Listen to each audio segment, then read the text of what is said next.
Right. Hi, everyone. Welcome again to AuthorStory. I'm Alexander Lim, your host. And for this very special episode, I'm interviewing Onoso Imoagene, author of the book Beyond Expectations, 2nd-Generation Nigerians in the United States and Britain. And for those of you following along who are interested, you can go over now to the Amazon link in the description below the video and check out or get a copy of her book. So, Onoso, welcome to AuthorStory. Thank you very much for being our guest. Thank you, Alex, for having me on. Cool. So, and also, first off, can you please tell us a little bit about yourself? What's your author story? Okay, so I'm a Nigerian immigrant. I was born in Nigeria. I schooled at the University of Ibadan. I had a BSc in sociology, and then I won the diversity visa lottery program that the US runs. And so I won the green card, and I came into the United States in 2001. So I'm a first-generation immigrant coming out of West Africa. Okay, all right. So essentially you've been living in the United States for the past 16 years, right? Yes, minus a year because I went into England to do a master's in Cambridge University. Then I came back to the United States, and then I worked for a while in a community college teaching sociology. And then I decided that I think it would be good for me to go back and get my PhD. So I got admission into Harvard to do my doctorate in sociology, and then from there started teaching at UPenn. Nice, nice. So next, let's talk a little bit about the book. Can you tell us what it's all about and who it's for? Okay, so this book is on the adult children of Nigerian immigrants, what we call in our own jargon, second generation.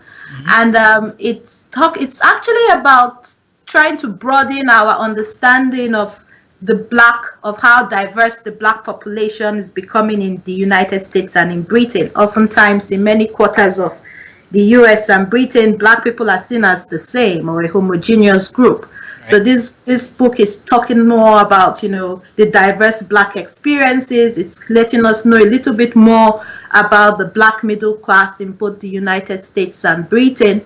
And also talking about how Black diversity is playing out on the ground, how all these different Black groups dealing with themselves. I would say the book is for everyone. I really tried to write it in a way that will make it fun and readable and accessible to even lay people, So anybody will find it an interesting read the way I wrote it. It's also for individuals interested in race and ethnicity in the United States and Britain. It's for people who are interested in immigration and how immigrants are incorporating into these countries. It's a good read, I would say, for anyone. Okay. Yes. In other words, this is not an academic book. This is someone like any layman can pick up and they can understand it. Yes, it's trying to do it's serving many purposes. So it is a scholarly work because it's based on rigorous research, but it's also, I didn't write it in a dense way that would turn people off from reading it. All right, cool. So, Onoso, what made you decide to write the book? Was there like an aha moment where you thought, no, I really should write this book? Or was it more Yeah. Okay, all right, cool. Yeah. I'm sorry for cutting you off. No problem. Yes, I think when I started doing my master's in Britain, and I was interested in citizenship issues and immigrants and citizenship and how they felt about being British. And I couldn't find Africans in the story at all. It was all about Caribbeans. And then I came to the US and I was doing my PhD at Harvard, and everybody was talking about Black immigrants, and I was like, where are Africans in this story? Because I am only hearing the story about Caribbeans and their experiences. And many of them told me that, Caribbeans are a good enough proxy for Africans. And I was like, no, I don't think so. I don't think Caribbeans are a good enough proxy because of historical and contemporary differences in the group. And then as I kept on making that case, there was a study that came out of the Brookings Institute that found out that 2 out of 3 children of the Black middle class were falling into classes below that of their parents, while 2 out of 3 children of white middle class parents were actually doing better than their parents. And so they were making the case that it wasn't structural. because if it was structural, white people would be having the same downward mobility as they were observing with the black children of the black middle class. Right. And I was curious. I wanted to find out if that was happening for children of Nigerian immigrants and children of African immigrants whose parents were highly selected. And so that was my aha moment. I was like, you know what? I want to go study how the children of Nigerian immigrants are faring compared to their parents. And that's what started me off on this journey. Oh, nice. And since from the time that aha moment till the time this book was published, like how long did it take? Oh my goodness, it's been a long journey. I don't want to think about how long it took. Okay. So All from right. the time I started thinking about it, and because this was my dissertation research when I was in Harvard, it's taken right around 9 years. Okay. All right. Okay. Cool. But it finally came out, so I guess it's all worth it. Yes, I'm excited. I'm like, yay! Finally, we have the book in our hands. So yes, definitely, it's exciting to have it out. Cool. That's great. That's fantastic. So, and also, let me go a little bit into, for those of us who are geographically challenged, can you just give us a short thumbnail sketch of Nigeria, where it is, and what the culture there is like? Okay, so Nigeria is the most populous black nation in the world. It's a country in West Africa, so we're right around the equator. So it's hot, it's humid down in Nigeria. We're a country of about 180 million people. Nigeria is also known as is one of the largest petroleum producing nations in the world. So if you're thinking about its natural resources are basically petroleum, crude oil and natural gas. In terms of the people, we're extremely diverse because even though we have three major ethnic groups, the Yorubas, the Igbos, who are the Southerners, and then the Hausas and Fulanis, who come from the north, we have 247 minority ethnic groups. So it's really diverse. And so we have 250 ethnic groups, and we have over 400 languages spoken in Nigeria. Wow. To make life easier, because we are an ex-colony of Britain, the official language in Nigeria is English, because I think that was the most peaceful option. Okay. As Right. you don't privilege one group over the other. Right. Yeah. Okay. So what's coming out here then is Nigeria is not a homogeneous country. It's made up of what, 200 plus, 400 different kinds of ethnicities and different kinds of people. It's not just one entire thing. Yes, definitely. It's extremely diverse. That's one of the things anybody you should know. One of the main characteristics or features of Nigeria is that we're a diverse people. And it's also diverse in terms of religion, because we have about a 50-50 split among Christians and Muslims, and then a small segment of the population are known as traditional worshippers. Okay, so I have to ask, with all these cultures, is there any? You already mentioned that there's a common language, English, but is there anything like a common culture across all of these different peoples of Nigeria? That's a very interesting question. I would say back in Nigeria, people would say no. A lot of people argue that we tend to think of ourselves in terms of our ethnic group membership. I'm Yoruba, I'm Igbo, I'm Edo or whatever. But when you come out into the diaspora, one of the things I found out in my book is that Nigeria or Nigerian is now becoming an ethnicity, right? And so that's what people overseas have in common, that, oh, we're from Nigeria. And so that's what's becoming unifying. So whereas back home, nobody, Nigerian is not an ethnicity. In the West, in the US, in Canada, in Britain, in Germany, Nigeria has become an ethnicity. Okay, I just wanted to ask that because I just wanted to kind of know, and maybe you answered this already, how a first generation Nigerian would feel about emigrating outside Nigeria. Would they view themselves as Nigerian, or would they view themselves as their ethnicity? And I think you already answered that question. So interesting. Yes, I think for the first generation, those are the individuals who left Nigeria into whichever country they decided to settle in as an adult. Yes, we tend to think of ourselves when we come as Nigerian, even though we still hold our ethnic group membership, as important. So when you see Nigerians here in the US or in Britain or wherever, you will have ethnic associations that are tied to that ethnic group. So for the Yorubas, you have the Omo Oduduwas, and the Igbos have their groups, and the people from Edo State have their own small groups. So we have all that. So it's really juggling. We sort of are juggling different ethnicities and different identities. Yeah. Okay, got that. Okay, cool. So definitely then, that first generation Nigerians, they carry over their ethnic and national identity when they go over to a new country. Mhm. What are the sort of challenges they face when they integrate? Let's talk about first generation Nigerians first. What are the sort of challenges that they face whenever they integrate into their new home country, the country they emigrated to? Yeah, I think, talking to them because I'm doing a project right now on diversity visa lottery winners coming out of Ghana and Nigeria. So now I actually am doing a project with first generation immigrants. And I think some of the challenges they face is, beginning to understand what it means to be black in the US context. Mm, Because when you talk to most immigrants coming out of sub-Saharan Africa, because we are predominantly black nations, you really don't think of the fact that you're black, right? right. It's like, yeah, yeah, everybody around me is black. Well, We have a few white yeah. people. Right. Yeah, and so we think more in terms of our ethnic membership, ethnic group membership.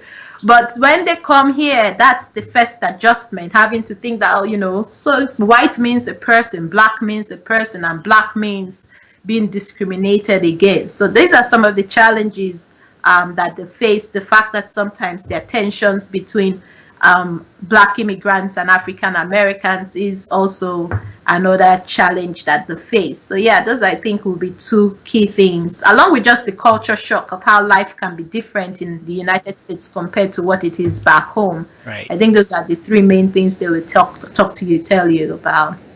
Okay, interesting. Interesting. Okay, got that. So, about the topic for your book, about second generation Nigerian immigrants. Correct me if I'm wrong, but these are the children and offspring of first generation Nigerian immigrants, correct? Yes. All right. How do they see themselves as? And I ask because, their parents come from one culture, they're born into another culture. How do they Mhm. see themselves as?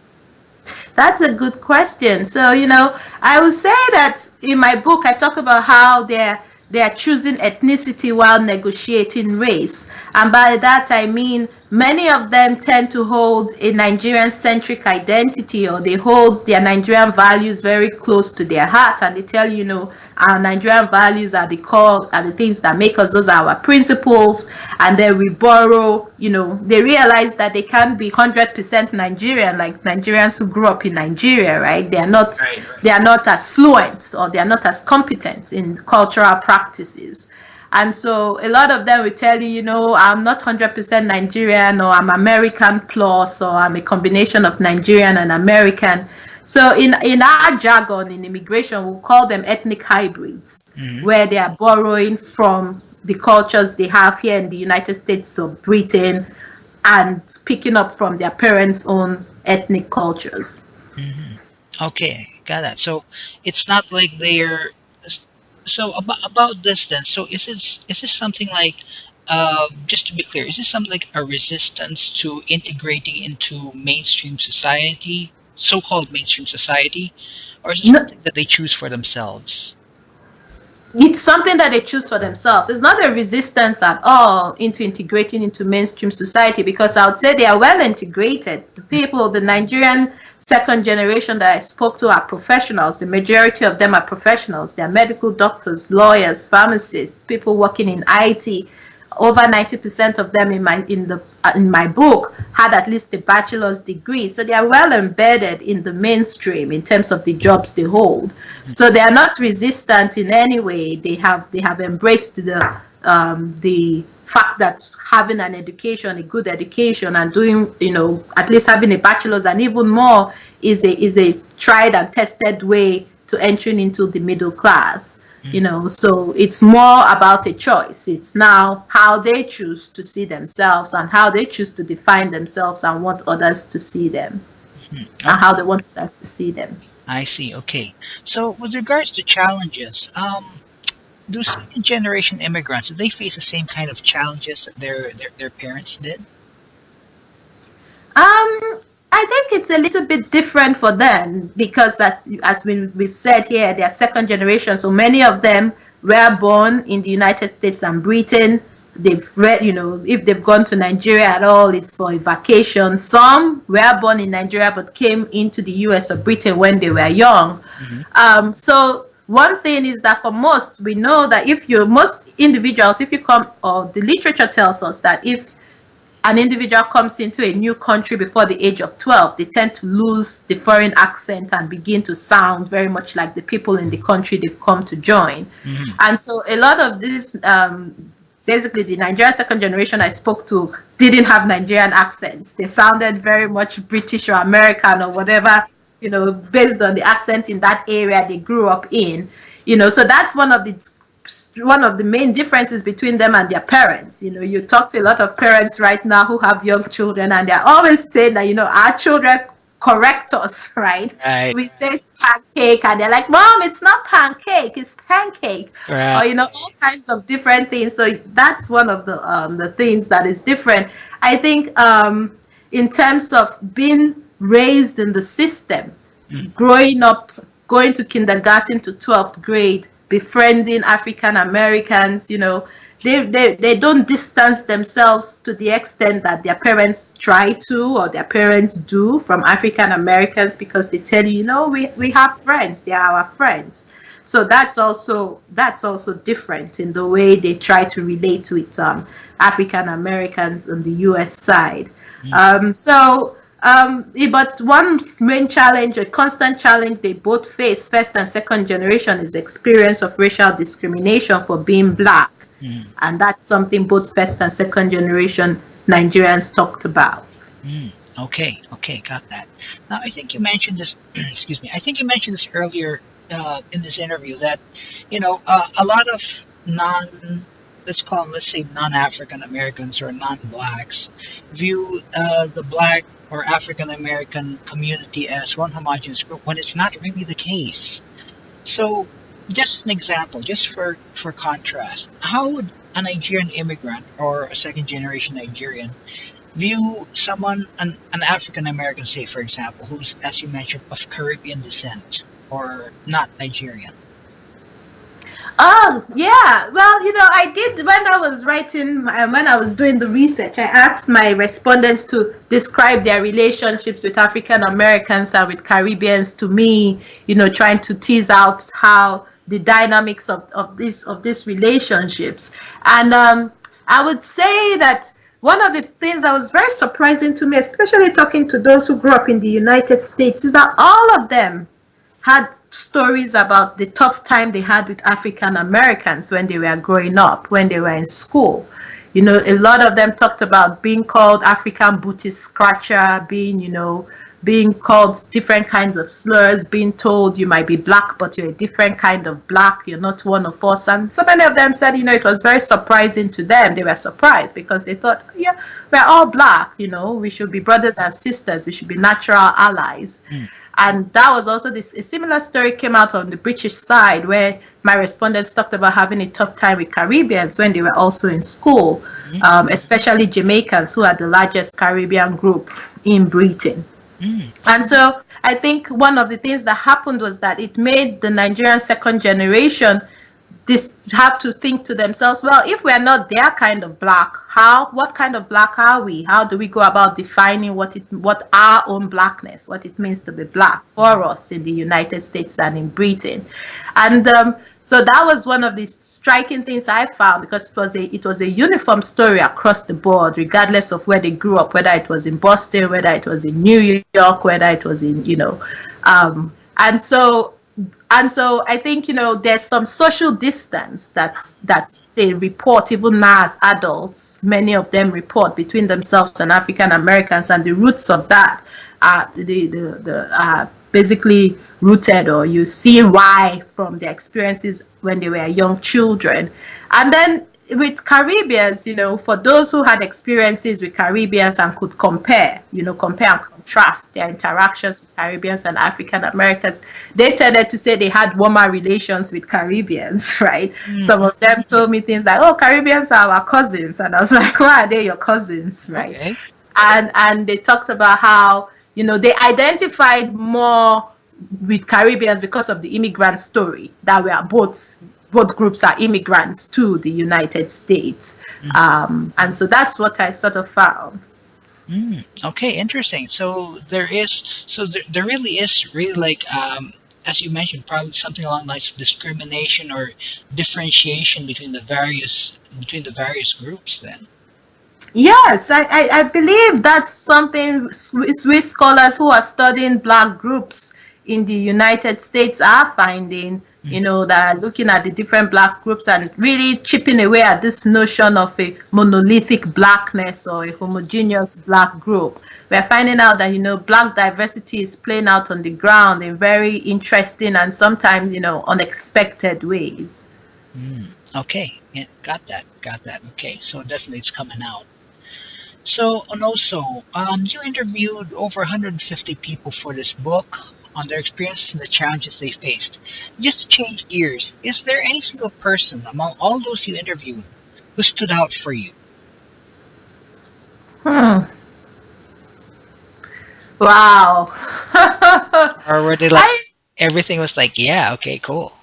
No, I think there were differences in different ways. There were, in a way, when we are doing this research, we are looking for patterns across the group, across the individuals, and what is coming out and what's emerging. All right. And so I think more than one individual standing out, it was just certain things they were saying that were so striking. Mm, That's what I would say. So, for example, you know a lot. So what I would say in that is that, for example, I asked just generally to my respondents, what does being American mean to you? What does being British mean to you? And do you think of yourself as American, and do you think of yourself as British? And what stood out to me, the striking thing, was that all this the British second gen were unique, mm, because the majority of them were like, well, we don't think of ourselves as British. Being British doesn't mean anything really to me, or it means having a passport that makes it easy to travel. all right. Whereas coming to talking to those in the United States, they were like, oh yeah, we're definitely American. When you tell them what does being American mean, they're like, it means the American dream. It means, the land of opportunities and freedom. So I think that was really striking. That was one of the striking findings, to see such similar responses that were very, that why is it, or how come those in America feel more American than those in Britain. In terms of individuals that stood out, I guess among the British sample, there were a few, just one or two, who were, very British compared to the majority that were like, nope, we're not British, we're Nigerian, or we're African. That was the other identity that was quite salient among them. And so, trying to figure out why are these this tiny minority so British? And so I found out, for example, that some of them, quite a number of them, had been fostered into white homes, into white families when they were growing up, because their parents were back in Nigeria. And so that experience of being immersed in sort of upper middle class white families was something that engendered stronger feelings of Britishness amongst them. Yeah, that's what I would say, as in individuals that the majority of those Nigerians I spoke to, the second generation Nigerians, were doing well. So maybe the few that were having troubles might also be people that stood out a bit. Okay, cool, got that. Okay. So, no, so let's say you met up with a person, immigrant or a second generation person, who is struggling to figure out, the conflicts between their parents' culture and the culture of the land they were born in. And you had only enough time to tell that person one thing about that. What would be that one thing you would tell that person, and why? I'll tell them they are not alone. Okay, all right. That is a story that some of the second generation spoke about. Especially, I found that those second generation, the children of Nigerian immigrants who had gone back to Nigeria, be it for vacation or had gone to live for maybe a year or something, were more grounded and rooted Hmm. and more confident in their identity. The people I have in my sample who were more unsure of themselves and who they were and how to balance these things out now, expect as adults, were those who had absolutely no exposure at all to their Nigerian background. Their parents hadn't taken them back. Their parents hadn't been embedded in the Nigerian community, in the diaspora. Hmm. And so that opened them to this in between, what I call the dark side of hybridity, Hmm. of being an ethnic hybrid, where you sort of have this sense of not belonging anywhere. I had one respondent who told me something like, I'm a beast of no nation Hmm. because I really do not know where I belong. Hmm. So I would tell them they're not alone, and I would also tell them, that they should try, if they have kids, they should really try to expose their children to their grandparents. That would be now their kids' grandparents' culture. That it will be a help. Mm, okay, cool. Got that. Very interesting words right there. Okay, and also, so in the last minute or so of this interview, are there any last words of wisdom you'd like to share to inspire listeners? Anything at all?